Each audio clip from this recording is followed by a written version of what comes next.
જલારામ બાપાની 224મી જન્મજયંતિ નિમિત્તે છાણી ગામ ખાતે મહાઆરતી તેમજ અન્નકૂટનું ભવ્ય આયોજન કરવામાં આવ્યું તેમજ મહાપ્રસાદી આયોજન ભાવિક ભક્તો દર્શનનો લાભ લીધો। જલારામ ચોપડા વિતરણ છાણી આયોજિત 16 વર્ષના મંગલ પ્રવેશ પર સત્યનારાયણ ભગવાનની કથા તેમજ કુંવારિકા છોકરીઓ સાથે બટુક ભોજનનું આયોજન કરવામાં આવ્યું હતું, જેમાં મોટી સંખ્યામાં લાભ લેવામાં આવ્યો હતો। સાથે જલારામ પરિવારના હાર્દિક શાહ તેમજ મંદિરના મંચ શ્રી દિવાકર દાસ, જયંતિભાઈ, વિજયભાઈ, રાજુભાઈ, ભરતભાઈની તેમજ મહાનુભાવોની વિશેષ ઉપસ્થિતિમાં આયોજન કરવામાં આવ્યું હતું, જેમાં જલારામ પરિવાર દ્વારા વર્ષ દરમિયાન આવવાને આવા કાર્યક્રમ કરવામાં આવે છે।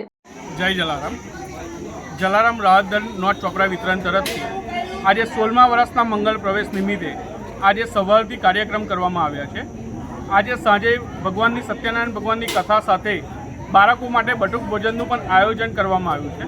સાથે સાથે જલારામ ચોપડા વિતરણ આવું ઘણેક કાર્યક્રમ કરતા આવ્યા છે અને વિવિધ કાર્યક્રમ કરીને આગળ ને આગળ જલારામ પરિવાર અને જલારામ નોટ ચોપડા વિતરણ ખૂબ આગળ વધે એવી સૌને શુભકામના।